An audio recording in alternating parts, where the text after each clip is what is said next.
to go ahead and start stalling, clinching, to go ahead and extend and buy time to gather. He kept... Gentlemen, keep it clean. Watch the blows to the back of the head. Let's keep it clean. Touch gloves.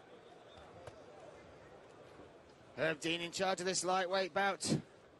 Azalzhan Bakizanuli from Kazakhstan in the blue corner, and Muslim Makhmudov from Dagestan in the red. A real intensity in the eyes of Muslim Makhmudov. I will also say this, in the fight he lost to Jacare Toledo, struggled with the weight cut, missed weight in fact. This time made weight.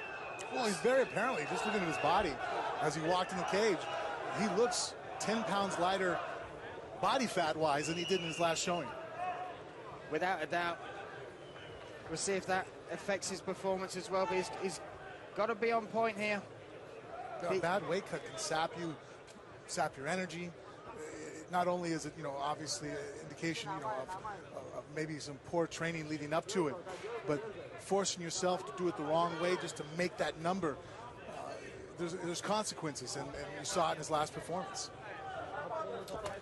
Both these fighters, we talked about their body shots of Sak, but also Muslim Makhmudov has that amazing win at ACB 45 of a hand stringer. Had hand stringer on his back and dropped a body shot to the belly, which caused the hand stringer to tap out.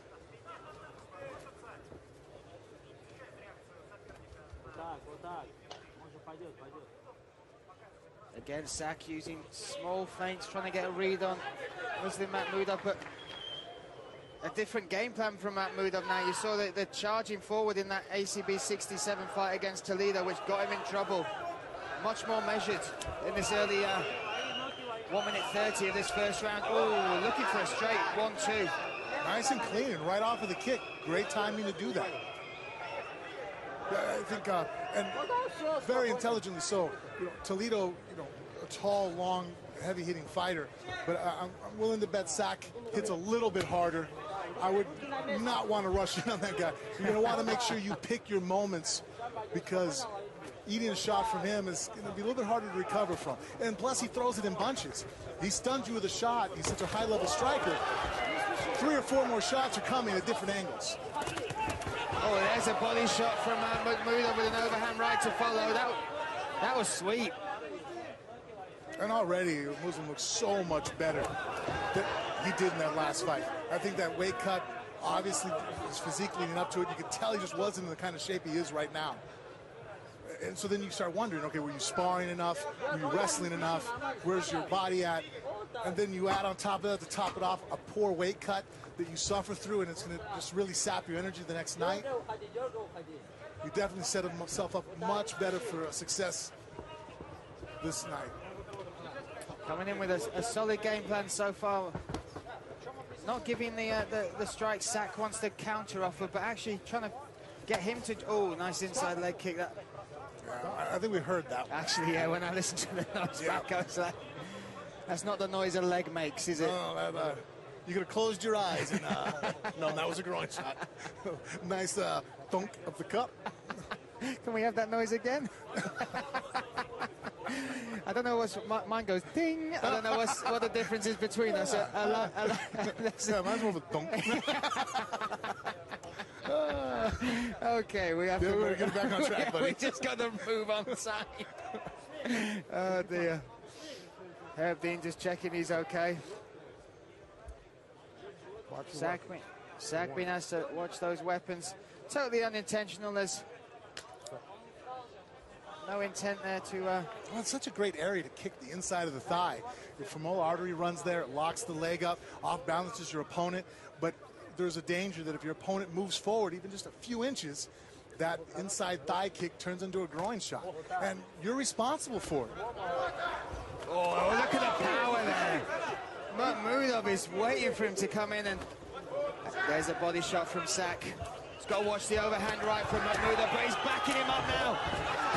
Oh, nice single leg takedown followed by a knee of Sak Smiles. This is heating up.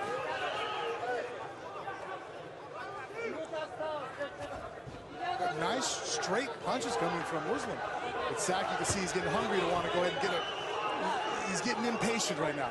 He's frustrated with the skill sets that he's seen in front of him. And right now, Muslim's fighting very intelligently. He's firing sharp, untelegraphed shots. That's one of the reasons why he's landing so many things right up the middle. He doesn't have any very blaring tells. He's not telegraphed. Like, that spin movement was a little telegraphed. Yeah. And he's keeping the fakes going to keep him honest. But Makhmudov moving out, taking a shot and moving away. This is, they've forced a game plan into him. This is that camp. We talked about it, Dag Fighters with Magomed Sharipov, one of his best friends, Magomedov, the ACB bantamweight. So many times this man's been able to drive forward and just dominate, but after that last fight, maybe implementing the game. Oh, the exchange there. Sak made a mistake of finishing to the body. That's a very one-on-one boxing. When you throw a punch to the body, you have to finish up top when you exit out, or you're very much open for a counter shot to the head. And that's exactly what Muslim did. Left hook to the body there for Sak, but he fired that right hand. Or left hook, yeah, right hand. Oh, and a stiff straight jab right on the money there to finish off that. Very impressive round there from Muslim Makhmudov. Head movement-wise, staying switched on, game plan as well, really making Sak pay. And Sak is on, when you watch back all of his fights, it's his accuracy, it's his body shots, it's his pressure that usually breaks fighters, but he's really reading it well. That is now Sak who's got to make the adjustments moving into round two. 100% agree with you. He's sitting on the stool right now. He can't come out with the game plan he just had there in the first round. He has to make some adjustments, because Muslim is just giving him range, and he's firing off first once they get in that striking range, and he's moving his head and body offline afterwards and not take any of the power. There, great movement, and basically Muslim is just escaping away from the power. There, see? Head movement, slips, gets away from the cage. When Sak gets Muslim in that range where he can fire shots, he needs to be quicker about going first.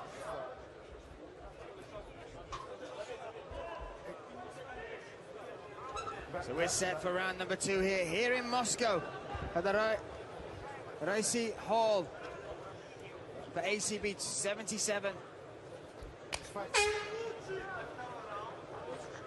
Azalzhan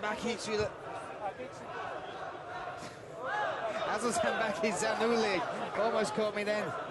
In the blue corner, Muslim Makhmudov in the red with me, Brian Lacey alongside Frank Mir. Calling the action, and that's a nice inside leg kick. He's getting him cornered in the cage, but he's just not going first. Instantly, there's there we go, going low. Heavy up against the cage in front of us now. Muslim was able to go ahead and get the clinch. He has underhooks, and his hands aren't quite connected. We have a good viewpoint right here. Right in front of us. And I like what Sak was doing just before that. He was attacking very viciously to the legs, inside and outside, before making his entry. Right now looking to bump off the fence. Nice knee there, but oh. Yeah, it was right there on the belt line. But you could tell that was low, because even Sak stepped away straight after the strike. The crowd don't like this. Well, there are just certain positions that those fouls are easy to occur at. The inside leg kick, it happens. Here in the clinch, because as he threw the knee, what happens is a lot of times at home, people can see, your opponent's holding your back. Right there, you see the left hand of Muslim? That's holding Sak's back, so when he tries to pull his shoulders back to clear room for his knee to come up, all of a sudden he's being held forward, and now the knee goes about 6 inches short of where he was targeting it at. It's hard not to make that mistake up the middle when you're in a 50-50 or overhook, underhook type of clinch work. That's what you see most Thai stylists, the Thai clinch, they use the plum, where they have both hands connected behind the head, using the forearms to create distance. Last warning. Anything else, I will take a point for that. Yeah, we can hear Herb Dean just saying that is his last warning. Anything else, and he'll take a point from him. Makhmudov didn't take the full 5 minutes, and we always argue this. If it's there, take it sometimes, but... And it's hard, though, when you're in there and you're fighting, sitting there in the cage and just every minute waiting that you want to get back in there and fight. Oh, that was more a slip, but now Azulzan. Oh, he's locking the Kimura. Oh, this is good. Oh, what power. Did you see that? All Did shoulder you see strength. that? Guys, that's not how you defend a Kimura, unless you're built like Sock. That was horsepower as I've ever seen. And that's up against Muslim Makhmoudov, one of the strongest light heavyweights in the ACB roster. Now, if he's able to get that arm back from how far it was out, Muslim has very little chance of actually ripping it out of there. He could use it as a sweep, though, but he's going to have to untangle his legs. You have to sacrifice that side control position. Your opponent will then try to clear towards your head, and there is an opportunity to possibly get a sweep there. He's throwing elbows down. He's trying to wrench that away now. Sak is allowed to grab his own shorts. That is legal. Absolutely, and a lot of energy being expended by Muslim right now. This is risk to reward. You have to start doing that analysis. And they're big elbows down into that rib cage, right onto that false rib.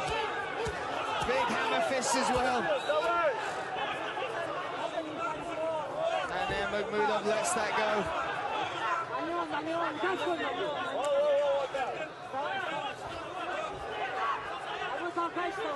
Azulzan now on top, trying to drop down big bone from Makhmoudov, scrambles. Oh, that's a knee. He blocked it, though. He knew it was coming, prepared for it. There we go, the crowd respond to that as well. What a war we have on our hands. Oh, another beautiful right hand. Oh, and that body shot on the opposite side from where he was dropping those big hammer fists. And now, Sak having a bit more... Oh, see, look at that! To the solar plexus! Oh, following it up. Herb Dean saying he needs to see some more.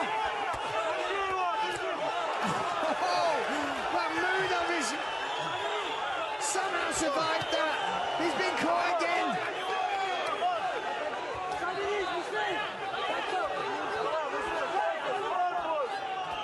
Oh, these elbows, his mouthpieces come out now. Straight elbows to Makhmoudov. Oh, that's enough. Herb Dean has called it. That was an impressive spinning side kick from Sak. I can't believe that Muslim was able to survive it to that point, but just could never fully recover. And Sak kept the pressure on him with some nasty elbows and knees, pushed him up against the cage. And it was a great showing for Muslim up to that point. I thought he had a great performance. But Sak just showcasing his versatility, the angles, the weapons that he has in his toolbox, and the power. Hard combination here. He slipped after that kick. Muslim following him down. Great opportunity to go ahead and get some groundwork going. Had locked up this Kimura, but before that actually had it out where it looked like he might be able to go ahead and get in a position to go ahead and do some damage with it. Sak was able to drive his hand back over his shorts, and here, the spin side kick. Perfectly right to the liver. Oh, solar plex shot. Yep, not quite liver, right there in the solar plexus. So that's where it knocks the wind out of you. And was able to try to survive up to this point, but that's all he was doing, surviving. Herb Dean saw he never was able to really, get anything going back as far as offensively on his side. He was just taking more and more damage, and at any moment could have taken a really bad shot from Sak. Great stoppage, showed great heart to try to recover through it, and Sak being very consistent, very patient of not losing his cool. Came out there after losing the first round, very analytical in the second round.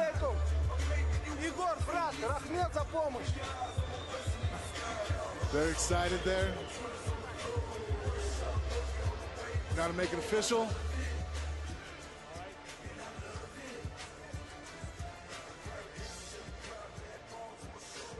Ladies and gentlemen, Herb Dean stops the fight at 3:37, round number 2. Your winner by TKO due to strikes, Azulzan Sak Bakhtisaarli.